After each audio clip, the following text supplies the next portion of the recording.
for those new settlements if Israel accepts U.S. terms. This is NBC Nightly News with Tom Brokaw, reporting tonight from NBC News headquarters in New York. Good evening. This may be a historic turning point in U.S. relations with Israel. Israel is demanding $10 billion in loan guarantees for new settlements. President Bush, however, says the peace conference must come first. And when Secretary of State Baker offered a compromise today, it was all hardball. NBC's John Dancy is with the Secretary tonight in Cairo. John? Tom, the U.S. says it doesn't want a confrontation with Israel over the loan guarantees, but it became clear today that any compromise will have to be on U.S. terms. When they met today, Baker offered Shamir a way out of the bruising public fight over the issue. But it was a tough compromise. Israel would have to do 90% of the giving. Shamir did not reject it out of hand. We will have to have further discussions about many issues. The essence of the compromise: if Israel accepts a 4-month delay in getting the guarantees, the Bush administration would promise not to block the guarantees in January. But the U.S. will not guarantee to support the entire $10 billion, and it will not guarantee Israel that no further conditions will be imposed, such as a freeze on settlements by Israel on occupied Arab land. It was a tough take-it-or-leave-it compromise by Baker, who flew to Cairo for meetings with Egyptian officials. A senior administration official who briefed reporters traveling with Baker said Baker did not want to indicate 1 inch of flexibility in the offer, which the official called damn forthcoming. The official said the U.S. fears the Arab countries would walk out of a peace conference if the U.S. gave Israel a $10 billion package without conditions. And the official said Baker would not blame them. But Egyptian President Mubarak was unwilling to discuss a walkout. Look, I'm not going to tackle the problem of the $10 billion. It's a problem between the United States and Israel. The senior administration official says Baker and Bush are absolutely united on this issue, that Baker has advised Bush to go on television to take his case to the American people. Tom? John Dancy, that senior American official, when you ask him if the United States is now tilting toward the Arab side in this peace process, how does he respond? Well, he says that the Arabs are not the problem. The Israelis are at the moment. Now, it is true that the Arabs would like to see a freeze on all settlement activity in the occupied territories, but they are not insisting on that as a precondition for the talks. However, the United States official says that if the United States were to give Israel $10 billion in loan guarantees without imposing some condition on that money, then the Arabs would walk out. And the condition is likely to be that there be no more settlement in the occupied territories, a freeze, in other words. John Dancy in Cairo tonight, thank you very much. Since these settlements are on land claimed by the Palestinians, of course, they have always been an explosive issue. As NBC's Martin Fletcher tells us now, for the Israelis, these settlements are a lot more than housing. It's an honor President Bush could probably do without. A street named after him in one of the largest West Bank settlements. Kira Nefedov lives just off George Bush Street in Ariel, a Soviet immigrant with no political or biblical claim to this occupied Arab land. It's just a cheap place to live. She's even bought this apartment, which should be completed soon. Simply, it's very pleasant to live here. I don't think about the political aspect of this. In the window frame, Kira looks at the nearby Arab village. I would like only to live in peace with the Arabs that live here. But settlers like Kira and the building boom on the West Bank are seen as obstacles to peace by President Bush. 80,000 live here now, and Israel's insistence on barreling ahead with the settlement drive is at the heart of Bush's bitter conflict with Prime Minister Shamir.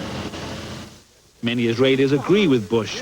When the new settlement of Givon Hadashah was established on the eve of a previous Baker visit, left-wingers protested. Every time they put up another one of these settlements and another caravan, they're knocking a nail into the coffin of peace. To enrage Bush even further, despite Israeli promises not to direct Soviet immigrants to the occupied territories, of the 23 families living in Givon Hadashah, 20 are Soviet immigrants. The Sirotkins came from Moscow 6 months ago. They say they don't understand why peace is harmed if they live here. Anyway, they can't afford to live anywhere else. Although the Israeli government is not actively encouraging new Soviet immigrants to come here, they don't have to. The Soviets, hard up for jobs and homes, are the new poor of Israel. With their help, Israel expects to double the number of Jews living on the West Bank in 3 years. Martin Fletcher, NBC News, on the Israeli-occupied West Bank. At least those Soviet Jews won't have to worry about a cold winter and food shortages, which is what they're leaving behind in the fragmented Soviet Union. NBC's Bob Abernethy tonight on how Soviet citizens are preparing. With drought in Kazakhstan that has withered the corn, with a grain harvest estimated at 20% below last year, with shortages of sugar and everything else in the state stores, disaster this winter is a common fear. Of course I'm worried. How can I not be worried? In the free markets this time of year, there's plenty of meat and produce, but at high prices most people can't afford. A pound of peaches or cucumbers costs 17% of an average monthly salary. One chicken can cost 24%. A pound of beef up to 52%. But as top officials try to devise emergency plans, there's a strange contradiction. Some officials are telling people, don't worry. The situation is even better than last year. More aid from Western Europe was handed out today, powdered milk for families with young children. The possibility of billions in aid may explain some of the official confidence. More likely is what people are doing for themselves. Almost every household is pickling and preserving more than usual. I don't think there will be hunger because people have stored up. Tanya certainly has. She let us look at the canned vegetables and dried fruit that all but block her hallway. If there is hunger this winter, the lonely old will suffer most. But there's a tradition here of generosity. We watched a deaf-mute beggar today asking for fruit and vegetables, asking and receiving. Perhaps more Russians are not afraid of the coming winter because they know they'll help each other. Bob Abernethy, NBC News, Moscow. The writer Alexander Solzhenitsyn said at his Vermont home today that he will return to the Soviet Union now that treason charges against him have been dropped there. Solzhenitsyn, of course, won the Nobel Prize for Literature for his epic accounts of life in Stalin's forced labor camps. Later tonight on NBC Nightly News, Our Daily Difference, what works? Helping young black entrepreneurs help themselves. Mike Jensen tells us how when Nightly News continues. You're not going to believe what happened. You're right. I'm not. You don't believe your own brother? Come on. I'm really sorry I'm late. Late? We're having coffee. Taste was choice. Just in time. Well, no, I think you know everyone except... We've already met. We share the same taste in coffee. Savor the sophisticated taste of Taster's Choice. Are you always this late? I won't be tomorrow. What's happening tomorrow? I'm inviting you to dinner. What makes you think I'll accept? You can't resist my coffee. Shoot some slices, shoot some shreds, shoot some salad, salad shooter. Presto Salad Shooter Slicer Shredder. Point and shoot right where you want. Clean up easy, dishwasher safe, store anywhere. Original, cordless, and professional salad shooter. Day 2 of confirmation hearings for Robert Gates, President Bush's man for the CIA, and so far at least, Gates does seem to be winning over members of the Senate Intelligence Committee by fessing up to his faults. NBC's Andrea Mitchell is on Capitol Hill tonight. Andrea? Tom, Robert Gates spent the day promising that he has learned from past mistakes. First, Iraq. Democrat Bill Bradley suggested that the CIA may have broken the law by giving unauthorized intelligence to Iraq in 1986 to help defeat Iran. Have you been aware of any other covert activities by the CIA that were not authorized by a presidential finding? No, sir, I don't believe so. It was known that the U.S. gave Iraq satellite photos, but intelligence sources tell NBC News that the U.S. did a lot more. Gates was in charge of giving Iraq intercepted communications, including troop movements. My understanding was that the material that was being provided was allowed under the law. On Iran-Contra, Gates was defensive. Why didn't he stop the arms for hostages deal? The President of the United States made the decision to sell arms for hostages.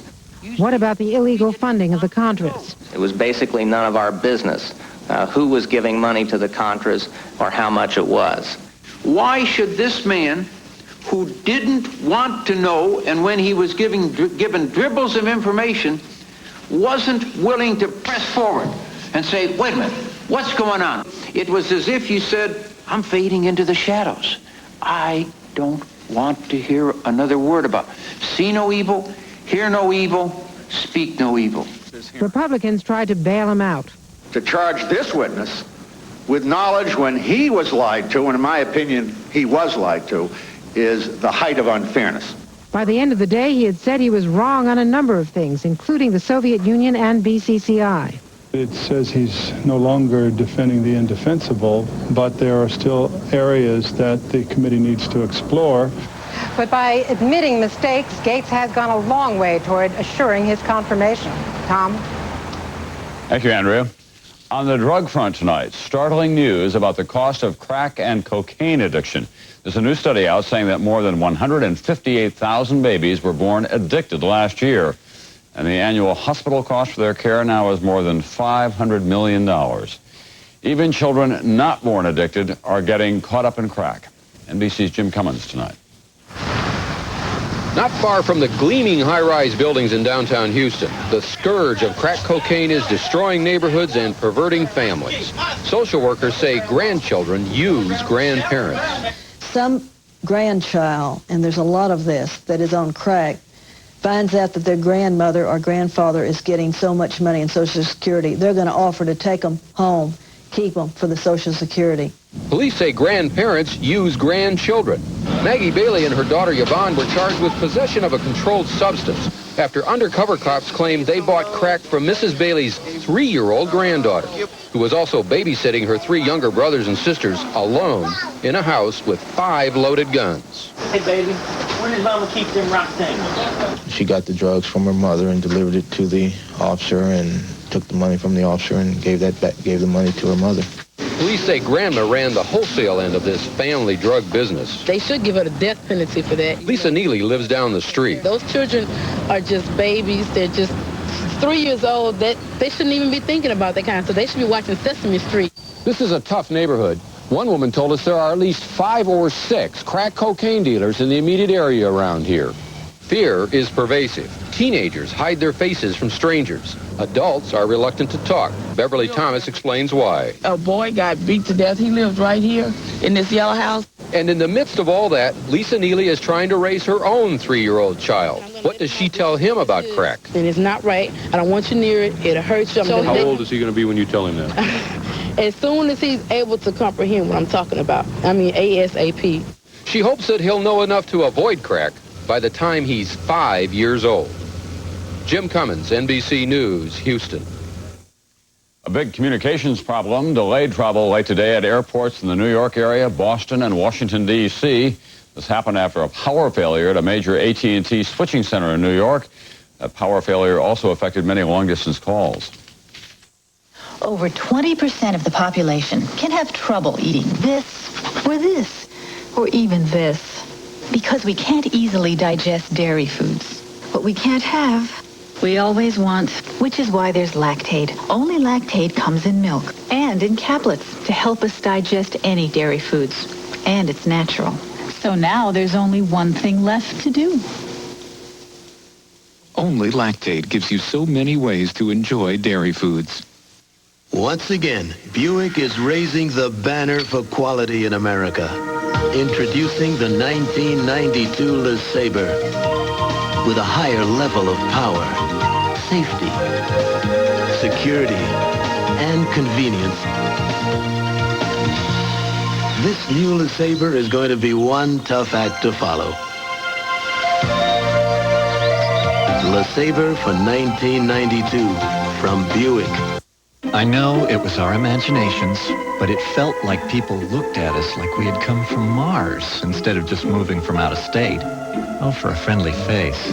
Thank goodness we bank at First Interstate. And thank goodness for Bill Franklin. He not only had all our First Interstate accounts from home waiting for us. He also gave us the warm welcome we needed. Now that's extra mile service. If you want extra mile service, come to First Interstate Bank. We go the extra mile for you, guaranteed. Our daily difference now, what works? For young blacks, hard work and perseverance often are not enough to fulfill the American dream. They also need positive role models and basic skills. Hard to come by. But there is a program doing something about that. It's free, and it's what works in New York. NBC's Mike Jensen tonight. For almost a year, day after day, New Yorkers saw this on TV, a grocery store owned by Koreans. Blacks protesting the takeover of businesses in their community by Koreans and other groups. The media love to show confrontation. But you never saw this on TV. 2 blocks away in a church basement, other blacks training to become entrepreneurs. You're here because you want to run your own business. For 16 weeks, one night a week, these budding entrepreneurs get practical, step-by-step instruction in marketing, pricing, record-keeping, and advertising. It's called Workshop in Business Opportunities. The real key is knowing the right questions. By the end of the course, each student will have produced a 200-page guide on how to operate his or her own business. My punctuality stunk. 30-year-old Kevin Williams came to the workshop to improve his planning skills for his part-time exterminating business, Post-Mortem Exterminating Company. Every Saturday, he does 4 or 5 jobs. I had no idea whatsoever that it was so complicated, and there was so much involved in actually keeping a business running. Random. Make nice, be nice, okay? If Lynette Thomas can get $5,000 in financing, she plans to expand her daycare business, make it a 24-hour service. She came to the workshop to learn more about managing her people. How to hire them, how to pay them, how to get quality work out of them, how to keep them happy.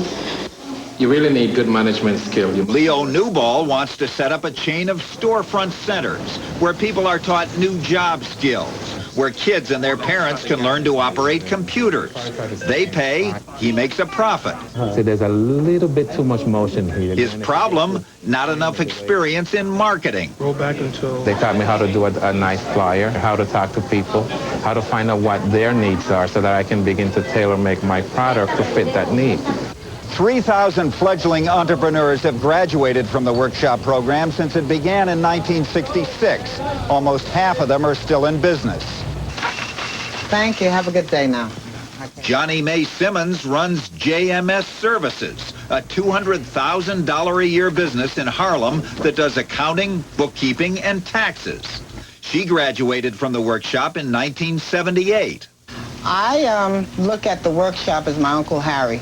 I didn't have anyone in my family that had ever been in business, and I had an idea of what I wanted to do, but no concept of how to actually, go about running a business. Kevin Williams, Extended Service. When programs like the Workshop in Business Opportunities succeed, they do 2 things. People improve their skills and make money, but they also bring to the community social capital. Graduates like Kevin and Lynette and Leo become role models for young people to see and admire and emulate. School, Leo Alfonso Newball. Mike Jensen, NBC News, New York. Back in a moment with more news, including a big condominium fire in Los Angeles. When I first saw Sarah on the library steps, I swear it skipped a beat. When Don Larson was 1 pitch away from a perfect game in the World Series, it stood perfectly still. On that awful day in '63, it felt like it was in the pit of my stomach. And that incredible moment when we all took one giant leap for mankind, it nearly burst with pride. But last year, when the doctors told me my heart was failing, and without a transplant I wouldn't last 6 months, that's when it stuck in my throat. A year ago, the Prudential created the Living Needs Benefit. Now, the terminally ill could collect their death benefit while they were alive, and they could use it for anything their heart desired. Now that I'm alive and well, I think of the donor. I think of his family, and naturally, my heart goes out to them. For information, call 1-800-654-ROCK. Does it take a major expedition to get something in your refrigerator? Would you say that finding things isn't exactly a piece of cake? You should explore Frigidaire Elite. Refrigerators so intelligently designed, they practically hand you what you're looking for. And are the most energy efficient we've ever built. After all, it's not just a fridge. It's a Frigidaire. Pain from just one sensitive tooth can start the domino effect. Pain can make you stop brushing, lead to plaque buildup, gingivitis, periodontal disease, even tooth loss. Sensodyne toothpaste helps stop the pain and the domino effect. If your doctor has recommended Metamucil and you like the results, but you don't like those glasses of thick liquid, change to FiberCon. Get the same fiber action in easy-to-swallow tablets. Get doctor-recommended FiberCon. Here's a quick check now of today's other news. Yugoslavia's 3-month civil war has moved into Croatia's capital. Fighting was fierce today, even though the ink still was wet on the latest in a series now of ceasefire agreements. In this country, in northwest Indiana, a head-on collision of 2 freight trains. 1 crew member still missing, 5 injured. A poisonous cloud of sulfur from 1 car forced an evacuation of the surrounding farmland.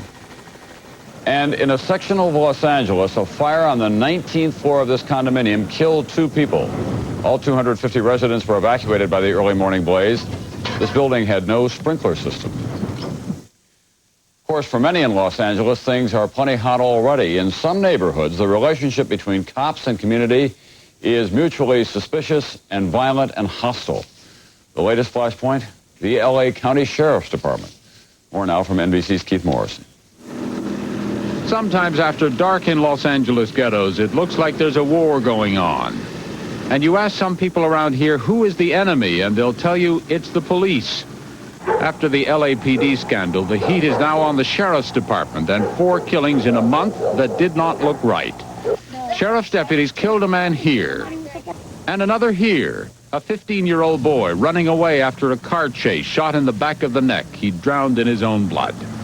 And here, 2 weeks earlier, a mental patient apparently subdued, possibly beaten, and according to the coroner's report, shot 9 times in the back. And here, at a Labor Day picnic, a man police say had a gun, witnesses say it was a beer bottle, shot dead in the back. Around the barrios, outrage.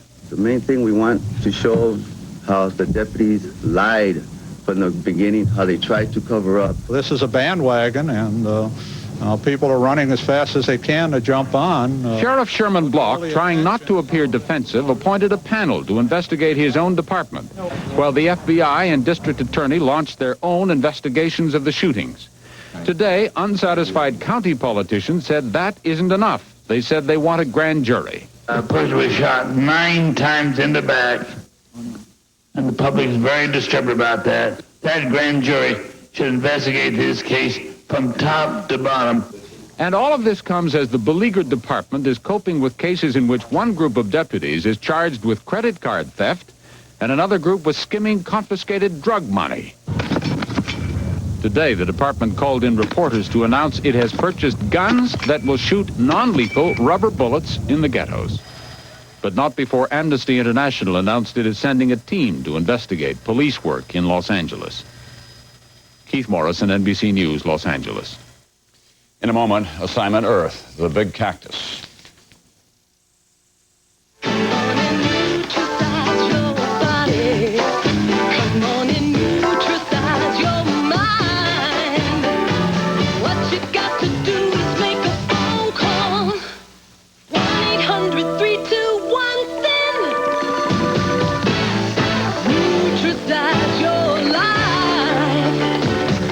Nutrisize now for 50% off Nutrisystem's full-service program. Call 1-800-321-THIN.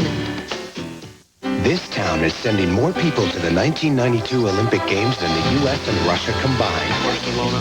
It's the home of Olsen Travel World. And weightlifting? Okay. They rush out thousands of tickets to the Olympic Games by express mail guaranteed overnight service. Express mail picks up unlimited packages for one low charge. Morning, John. Morning. Which saves Olsen money as they prepare America's other 1992 hopefuls. Here we come.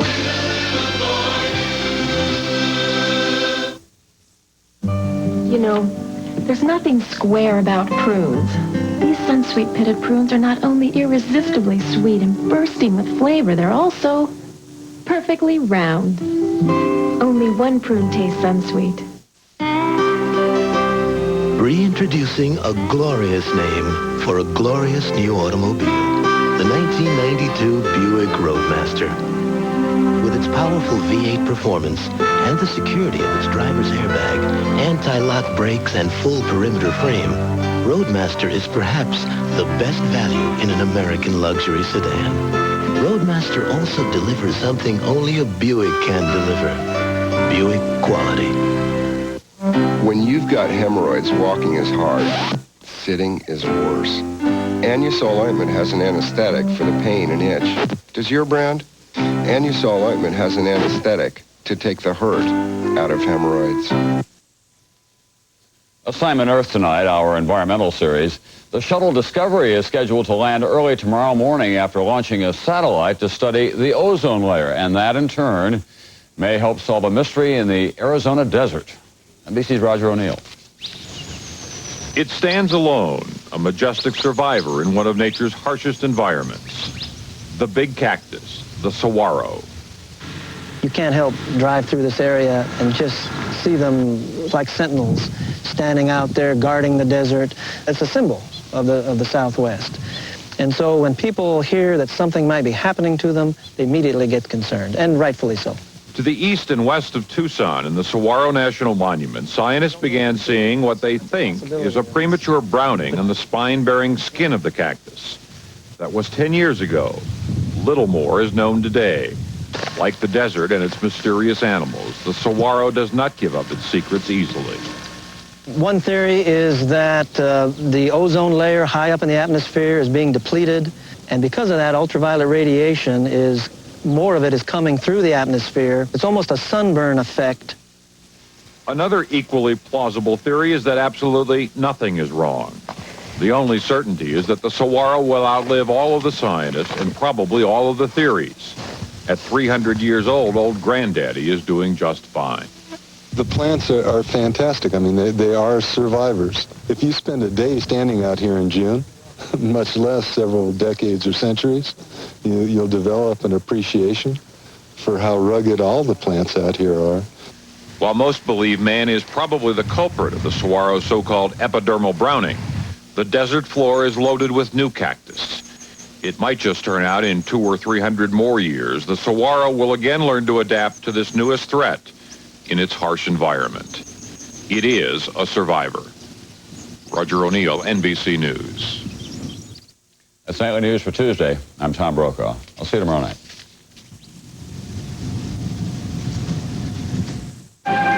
Tonight, NBC presents a special tribute to Michael Landon. He made me laugh all the time. A celebration with never-before-seen footage of the moments he cherished and the lives he touched. Wait till they get a load of me. Join Johnny Carson, Melissa Gilbert, Dick Van Dyke, Michael Landon Jr., and many more for a Michael Landon tribute on NBC tonight. Sex. What's safe? What's not? How do you protect yourself? Express yourself. Sex in the 90s. A special series begins Wednesday on Today. I'm Teresa Richardson. Join Miller Paint and KGW-TV Paint Homes for the Needy September 21st. Call 231-0682 for details.